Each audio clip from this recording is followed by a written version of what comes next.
Hello नमस्ते everyone and welcome to my channel clarity connection. बहुत ही इंटरेस्टिंग टॉपिक रहेगा ये एंड बहुत मज़ा आएगा आपको इस वीडियो में।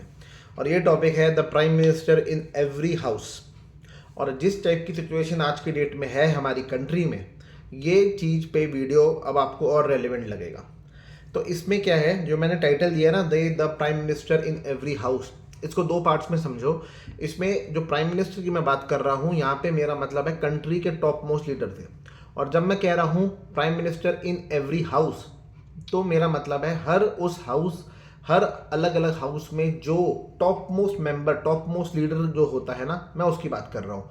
अब हम इन दोनों लीडर्स को, एक कंट्री का, एक हाउस का, एक फैमिली का, इन दोनों लीडर्स को हम संग संग लेके कंपेयर करेंगे और मैं आपको ये दिखाऊंगा कितने सिमिलर हैं ये दोनों ही लीडर्स अपने बिहेवियर में, अपनी डिसीजन मेकिंग में, अपनी थिंकिंग में, अपने एटीट्यूड टूवर्ड्स अदर, इस चीज़ में, एंड कैसे इनकी ये सिमिलैरिटीज या इनके ये बिहेवियर, कैरेक्टर के ट्रेट्स इम्पैक्ट करते हैं एक तरफ इस कंट्री की वेलबींग को और एक तरफ इस फैमिली के वेलबींग को।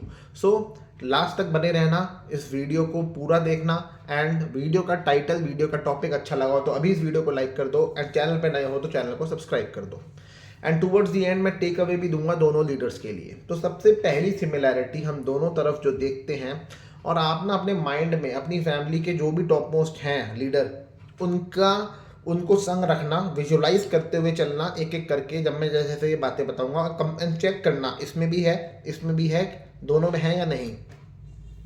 तो पहला जो मैं सबसे इंपॉर्टेंट पॉइंट मैं रख रहा हूँ वो है, नो मुद्दे की बात, ओनली मन की बात। एंड मन की बात भी सिर्फ अपने मन की बात, देश की जनता के मन की बात नहीं, या फैमिली के बाकी के मेंबर्स की मन की बात नहीं, सिर्फ अपने मन की बात। ऑलवेज अवॉइडिंग द मुद्दे की बात, द रियल कॉन्वर्सेशन जिस पे होनी चाहिए। कभी भी रियल पेन पॉइंट्स को सामने से आके कन्फ्रंट करने की हिम्मत ना होना, या हमेशा उससे बचते रहना, कभी भी उसको एड्रेस ना करना to the satisfaction of the fellow members, क्योंकि वो सब चिंतित हैं, क्योंकि उनको उनका फ्यूचर से रिलेटेड कंसर्न्स हैं, ग्रोथ से रिलेटेड कंसर्न्स हैं, पर उन चीज़ों के से आप हमेशा बचते रहते हो। कंट्री लेवल पे जो रियल पेन पॉइंट्स हैं, जो आज की डेट में सबसे बड़ा एक पेन पॉइंट है, एजुकेशन में क्राइसिस। जिस टाइप की पेपर लीक्स हो रहे हैं एक के बाद एक के बाद एक, सब मेन एंट्रेंस एग्जाम में हो रहे हैं, सीबीएसई का वो इशू आ रहा है रिवैल्यूएशन का, उसमें कोई भी चीज़ पे सामने से एड्रेस नहीं की जा रही, कोई हर इस रियल मुद्दों से बचा जा रहा है और जनता को भटकाया जा रहा है, दैट्स ऑल।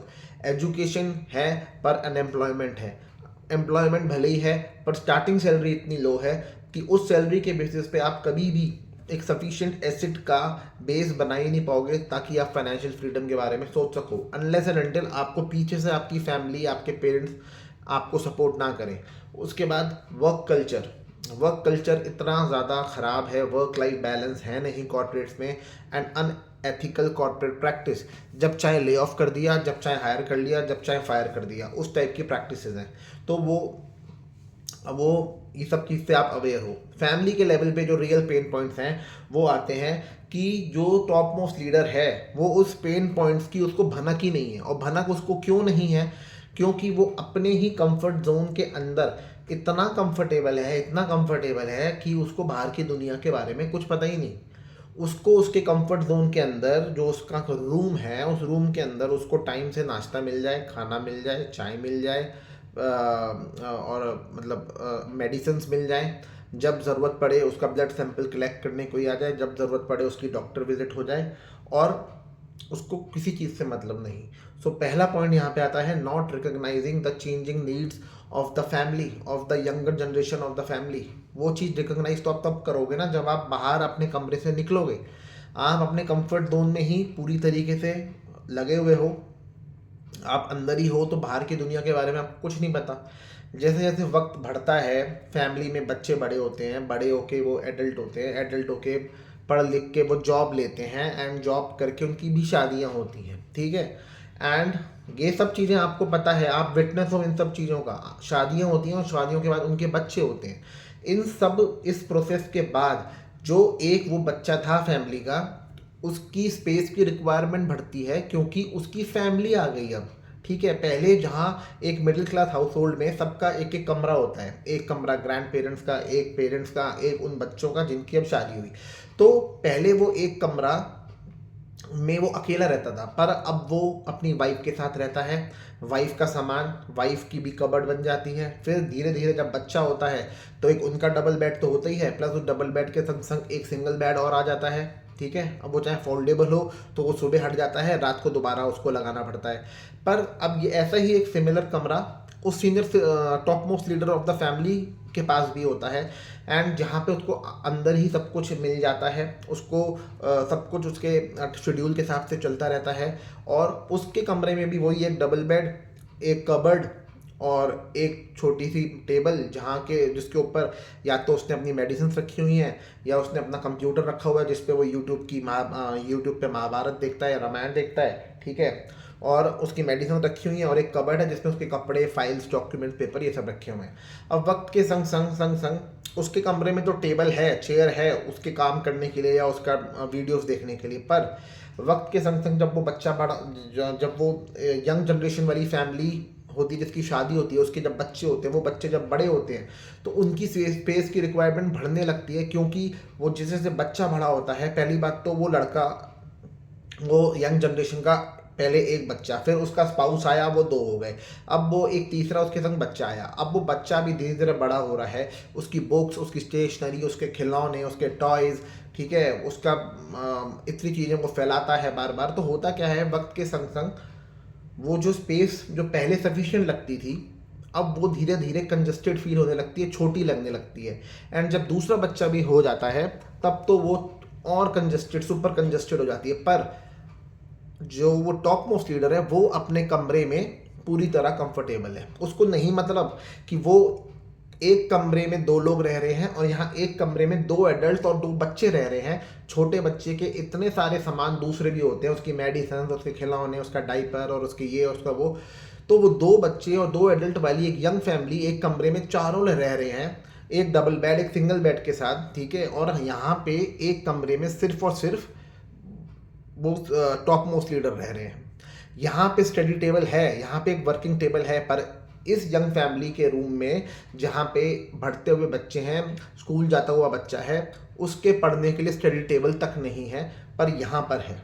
तो ये कॉन्ट्रास्ट हमारे को अपनी फैमिलीज़ में देखने को मिलता है।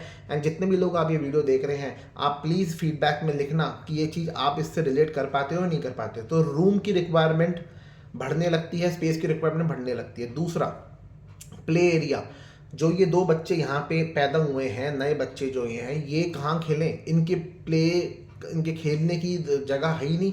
घर में ही वो एक कमरे से दूसरे कमरे में भागा दौड़ी कर रहे हैं, घर में ही सेंट्रल लॉबी में वो भागा दौड़ी कर रहे हैं। तो यहाँ पे ये चीज़ भी मतलब as per the changing needs of the young generation ये चीज़ लुक आफ्टर नहीं की जाती। फिर बड़े बड़े क्लेम्स किए जाते हैं, but no actual work to support those claims किए जाते हैं हार्मनी के ऊपर, यूनिटी के ऊपर, एक दूसरे के हमें काम आना चाहिए इसके ऊपर।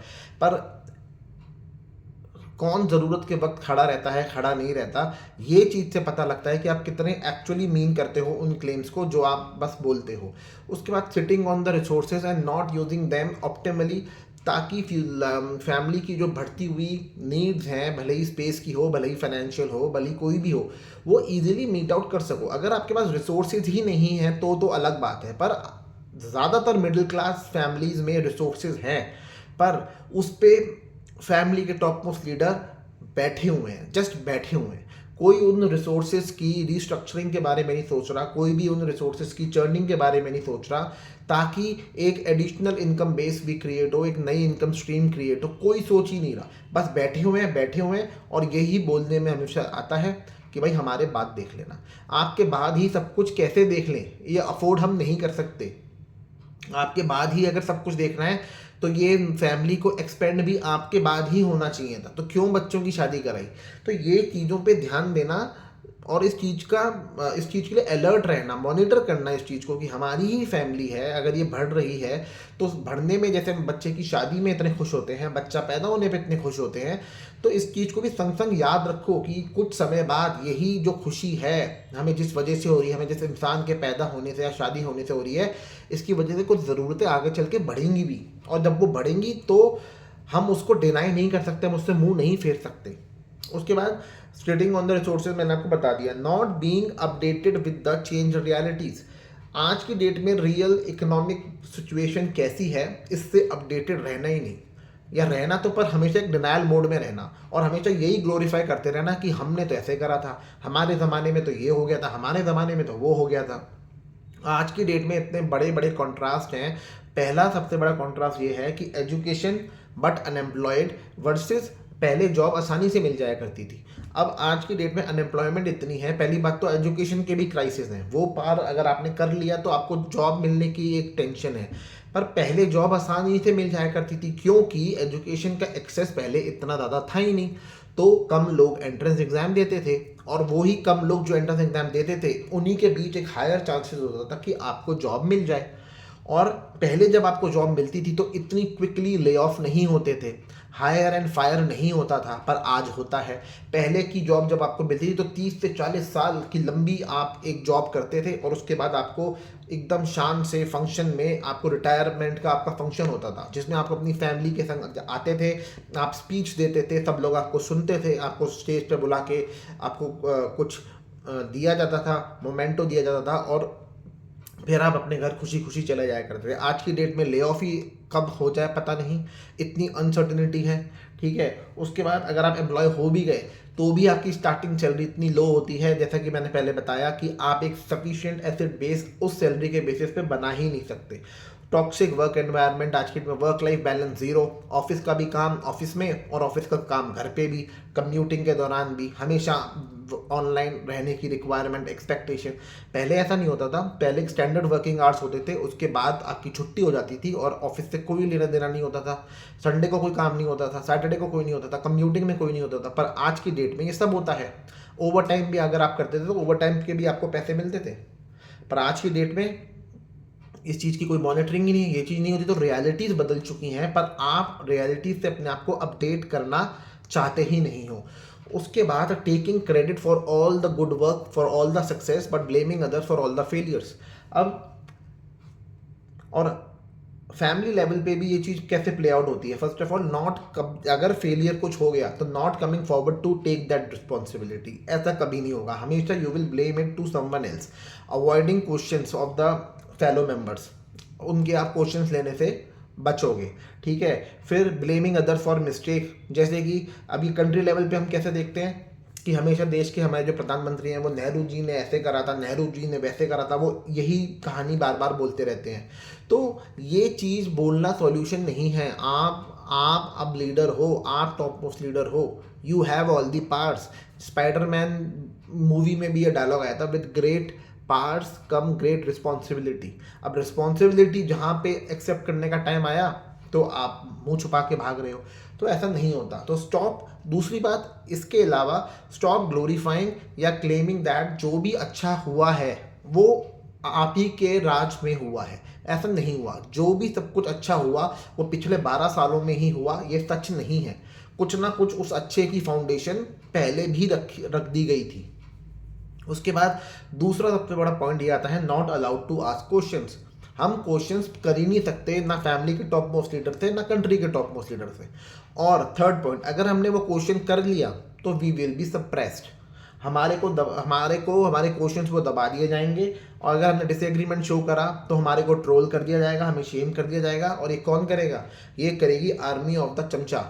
अब फैमिली में जो टॉप मोस्ट लीडर हैं उसकी भी आर्मी होती है, और उसकी आर्मी में होते हैं उसके रिलेटिव्स, उसके सिबलिंग्स, ठीक है, वो खुद, उसके स्पाउस, या उसके नेबरहुड में जो उसका फ्रेंड सर्कल है वो, ठीक है, पड़ोसी वाले अंकल और ये सब, ठीक है। पर और जो फैमिली में भी जो टॉप मोस्ट लीडर है जो कंट्री का, उसकी भी एक आर्मी है जो आपको पता है कैसे ट्रोल करती है, अकाउंट्स डीएक्टिवेट हो जाते हैं, ऑनलाइन प्रेजेंस आपकी ख़राब कर देते हैं। अब फॉरेन विजिट आपने करी नॉर्वे में, आपसे क्वेश्चन पूछने की हिम्मत कर ली एक जर्नलिस्ट ने, तो आपने फर्स्ट ऑफ ऑल एक तो उसके क्वेश्चन नहीं लिए, उसके बाद उसका सोशल मीडिया जो था आपने वो डीएक्टिवेट कर दिया।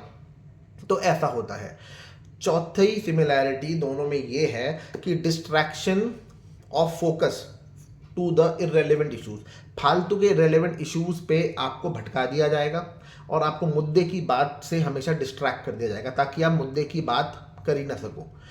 मिस कैलकुलेट आप कर लेते हो इम्पैक्ट, जो भी डिसीजन आप लेते हो उसके। डीमोनेटाइजेशन का डिसीजन लिया गया था और उसको अप्लाई कर दिया गया था, पर उसका क्या इम्पैक्ट सोचा गया था, क्या वो हुआ? वो नहीं हुआ। तो मिस कैलकुलेशन तो टॉप मोस्ट लीडर भी कर लेते हैं।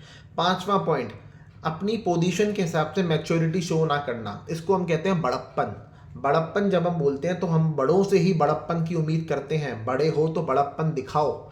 जब दो छोटे बच्चे लड़ भी रहे होते हैं ना, तो उनमें से जो बड़ा होता है तो हम उसी को समझाते हैं, भाई तुम तो बड़े हो, थोड़ा समझ रखो, तो वो दे दो, वो टॉय छोटे वाले को दे दो। तो हम बड़े को ही बाय डिफॉल्ट बड़े को ही समझाते हैं, because we accept badappan, we expect badappan from only the bada, not the छोटा।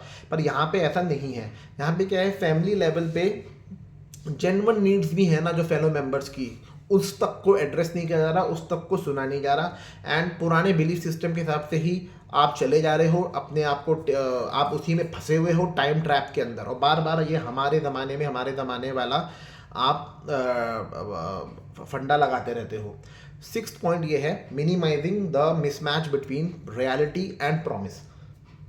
प्रॉमिस करी कुछ, एक्चुअली में रियलिटी है कुछ, and not working towards changing that reality.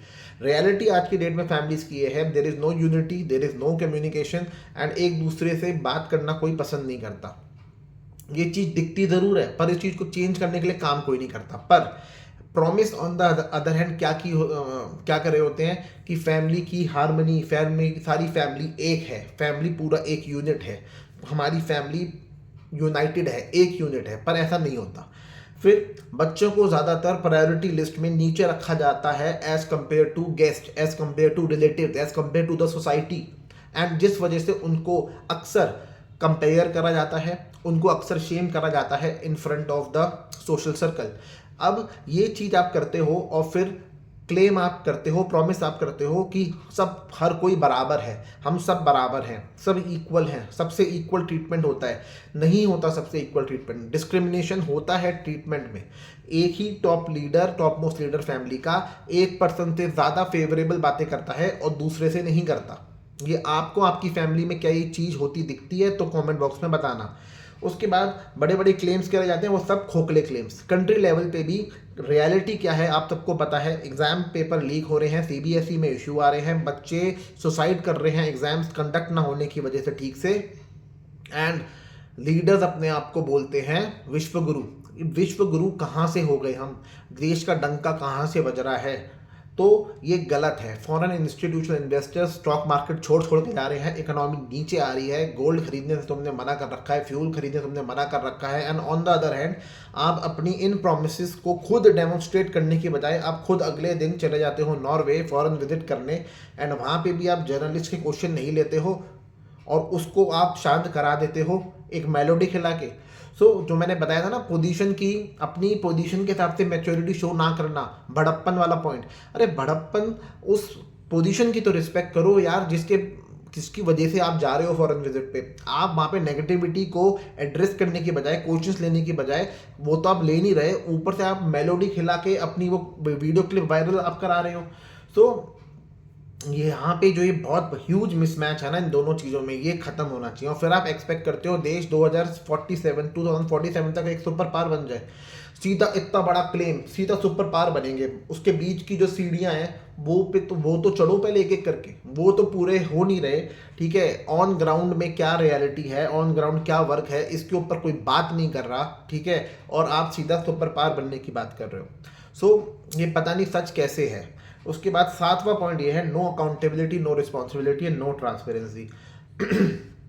Top most leader भले ही कंट्री का हो या फैमिली का हो, इनके एक्शंस का इम्पैक्ट बाकी की जनता पे होता ही होता है, जिसकी वजह से उनको एक एक एक्शन के लिए अगर उसका इम्पैक्ट वैसा ना हो जो सोचा गया हो, तो उनको अकाउंटेबिलिटी लेनी पड़ती है, उनको रिस्पॉन्सिबिलिटी लेनी पड़ती है, पर वो यहाँ पे बिल्कुल भी नहीं ली जाती और ये आपको क्लियर कट आज के सर्कमस्टांसेस में दिख रहा होगा। फिर उसके बाद नॉट एक्सेप्टिंग द गलती एंड द फॉल्ट्स, तो नो अकाउंटेबिलिटी में आ गया। Not involving the next generation, the younger generation in the real decision making, यहाँ पे अगली जनरेशन को डिसीजन मेकिंग प्रोसेस से बाहर रखा जाता है, उनकी लाई हुई सजेशंस प्रपोजल्स टोटली ठुकरा दिए जाते हैं। Instead of discussing it together with the younger generation, acids, liabilities, restructuring, making more income, या इलिक्विड एसिड्स में जो पैसा बना है पड़ा है ब्लॉक, उसको निकालने के ऊपर नहीं, कोई भी बात करनी ही नहीं। वन मैन आर्मी वाला फंडा चलता है, वन वे कम्युनिकेशन वाला फंडा चलता है, उस तरीके से दोनों ही जगह चल रहा है। 10th and the last point ये है कि coming out of your false belief system या नॉट एक्सेप्टिंग द रियलिटी। अपने फॉल्स बिलीफ सिस्टम में आप इतने ज़्यादा ट्रैप हो कि आपको पता ही नहीं कि रियलिटी क्या हो चुकी है। आप अपनी खोखली ईगो ट्रिप में हो और ये कैसे हुई पता नहीं। फैमिली के तो जो टॉप मोस्ट लीडर हैं वो अपनी एज के हिसाब से ऊपर पहुंच गए एंड टॉप मोस्ट पोजीशन पे वो बैठे हैं, और इस वजह से वो इस चीज़ की प्राइड है, उनको इस चीज़ का गुरूर है, और इस चीज़ की वजह से ही वो किसी की सुनते नहीं। On the other hand country के टॉप मोस्ट लीडर को देश की जनता ने ही वोट दे के चुना और उनको टॉप मोस्ट बना दिया, और अब वो भी किसी की नहीं सुनते। और फैमिली के टॉप मोस्ट लीडर का एक सबसे बड़ा 2 बिलीफ सिस्टम मैं बताऊंगा जो फॉल्स हैं। सबसे पहला तो ये कि हम ही ने सब कुछ करा, ठीक है, या हमने सब करा। तो एक्चुअली में आपने सब नहीं करा। जब देश गरीब था तब हम सब गरीब थे। आपकी ये जो टॉप मोस्ट लीडर की भी जो प्रीवियस जनरेशन है वो भी गरीब थी। अब जब वो गरीब थी, फिर धीरे धीरे जब ये टॉप मोस्ट लीडर वाली जनरेशन आई, ठीक है, तब देश ने डेवलपमेंट करना स्टार्ट करा एंड ऑटोमेटिकली आपकी भी डेवलपमेंट काफ़ी हद तक उस देश की डेवलपमेंट से ड्राइव हुई, ठीक है। आप ज़्यादा अच्छी तरह पढ़े, अच्छी तरह सेटल हुए, आपने अच्छी जॉब करी, पैसा बनाया और आपने एसेट्स बनाए। ऊपर से पीछे से आपको आपके पेरेंट्स की इनहेरिटेंस भी टाइम पे मिल गई, क्योंकि उनकी लाइफ एक्सपेक्टेंसी लो थी, उन्होंने टाइम से आपको दे दिया। आपने ना सिर्फ अपनी नेक्स्ट जनरेशन, अपने बच्चों पे आपने अपना कंट्रोल जमाया, बट आपने अपने पेरेंट्स पे भी अपने हुक्म, अपनी बातें चलाई, क्योंकि you were in that position. आपकी जो नेक्स्ट जनरेशन है वो आज जिस इकोनॉमिक साइकिल में अपना जीवन जी रही है, जिस सैलरी से उसने स्टार्ट करा है, वो कभी भी आपकी इनहेरिटेंस या आपके सपोर्ट के बिना एसेट का बेस बना ही नहीं सकेगी। एंड सिमिलरली जो प्रीवियस जनरेशन थी वो लाइफ एक्सपेक्टेंसी लो होने की वजह से आपको इनहेरिटेंस टाइम पे दे गई। सो दोनों तरफ से आपको फ़ायदा मिला एंड आप इसको क्लेम ऐसे करते हो कि आपने सब कुछ करा, पर ये एक्चुअली एक रॉन्ग बिलीफ सिस्टम है, ये आपका ख्याल है। दूसरा, फ्यूचर में कोई चीज़ का चेंज होता दिखता नहीं। कंट्री लेवल में भी फ्यूचर में चेंज होता दिखता नहीं, क्योंकि जिस हिसाब से इलेक्शंस जीते जा रहे हैं एक स्टेट के बाद दूसरे स्टेट में, तो चेंज होने का इसमें मुझे चांसेस बहुत कम दिखते हैं। और फैमिली में तो भैया जो पावर है वो तभी चेंज होती है जब जब जब टाइम आ जाता है, जब नेचुरली वो उसका चीज़ का टाइम आता है। सो टॉप मोस्ट लीडर, अब मैं आता हूँ इसकी कंक्लूजन पे। जो मैं टेक अवे देना चाहता हूँ वो ये है कि टॉप मोस्ट लीडर भले ही कंट्री के हों या भले ही फैमिली के हों, आप प्लीज़ अपनी पावर, अपने कंट्रोल पे आप हमेशा ही बैठे रहोगे, ये नहीं हो सकता। तो इस पे स्टिक करना बंद करो। हमेशा अपने आप को ही ड्राइविंग सीट पे आप रख के रहना चाहते हो, वो नहीं होएगा। एक टाइम आएगा when you have to take the back seat, और वो यही टाइम है कि जब आपको नेक्स्ट जनरेशन को ड्राइव सीट पे बिठाना चाहिए and you should take the back seat. नहीं तो होगा क्या, जितना भी देश की पॉपुलेशन में या फैमिली के फेलो मेंबर्स में अंदर एक resentment, sense of disappointment, dissatisfaction है, वो बढ़ रही है टाइम के संग संग, एंड वो सीनियर्स के खिलाफ बढ़ रही है। और पॉसिबल है कंट्री का लीडर तो फिर भी चेंज हो जाए, बट फैमिली का लीडर चेंज नहीं होता, तो वो टाइम के संग ही चेंज होता है। सो कंक्लूजन ये है कि जो डेमोक्रेटिक कंट्री में हम रहते हैं, उस डेमोक्रेसी को एक्चुअली में कंट्री पे भी अप्लाई करो, प्रैक्टिकल सेंस में। सिर्फ कॉन्स्टिट्यूशन की बुक में उसको लिख के और बंद करके नहीं रखा, उसको प्रैक्टिकली अप्लाई करो। एंड सिमिलरली डेमोक्रेसी के प्रिंसिपल जो फैमिली के टॉप मोस्ट लीडर हैं वो अपनी फैमिली पे भी अप्लाई करो। ये टेक अवे है इस वीडियो का। कैसा लगा आपको ये वीडियो? आई होप आपको ये वीडियो पसंद आया हो, और अगर पसंद आया है और आप इससे रिलेट कर पा रहे हो, और आपने अगर पॉइंट बाय पॉइंट अपने आप को विजुलाइज करके देखा है, इसको और इसको दोनों को अपने माइंड में, तो फीडबैक में कमेंट बॉक्स में ज़रूर फीडबैक देना कि आपकी क्या सोच है इसके बारे में। तो लाइक एंड शेयर करना, इस वीडियो को ज़्यादा से ज़्यादा फैलाना, एंड चैनल को जरूर सब्सक्राइब करना। ऑलरेडी जो सब्सक्राइबर्स हैं प्लीज़ दो सब्सक्राइबर्स और बढ़वाइए, एंड जो सब्सक्राइब नहीं किए अब तक प्लीज़ सब्सक्राइब कर देना। Thank you so much.